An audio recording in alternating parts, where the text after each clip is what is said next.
Баршаңызға қайырлы күн достар, менің каналыма қош келдіңіздер. Бүгін сіздерге осындай мини лепешкалардың рецептімен бөлісемін. Жұп-жұмсақ және дәмді болып шығады. Видеоның соңына дейін менімен бірге болыңыздар.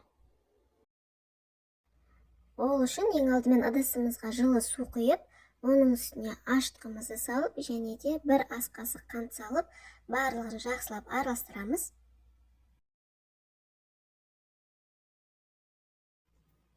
Бетін жауып 10 минутқа қоятын боламыз. Және де бөлек ыдысымызға ұнымызды міндетті түрде електен өткізіп алып, үстіне тұзымызды салып, жақсылап араластырып аламыз. Оның үстінен жылы сүтімізді құямыз. Оның үстінен дайын болған апарамызды құйып, және де кішкене сұйық май құйып, барлығын жақсылап араластырып, қамырымызды илеп аламыз.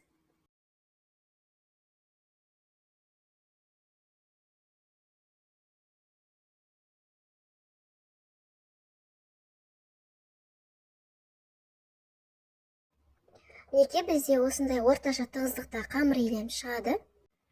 Енді қамырымыздың бетіне тағы да кішкене сұйық майымызды құйып, осылай үстінен басып шығамыз. Қамырымыздың бетін осылай салафанмен жауып, қақпағын жауып, көтерілгенше жылы жерге 1-1,5 сағатқа қоятын боламыз.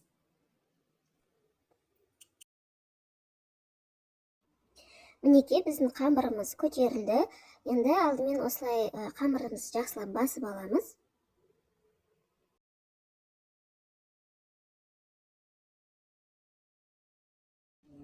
Таразымен барлығын 120 граммнан өлшеп аламын.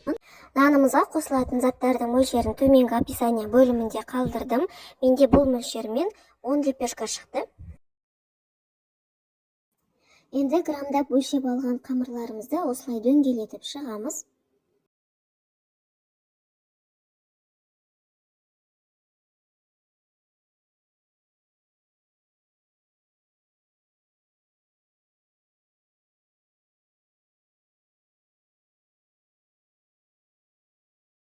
Қамырларымызды дөңгелет болған формамызға салып аламыз. Мен қамырдың астына тағы да кішкене май жағып жібердім, жабысып қалмасын деп.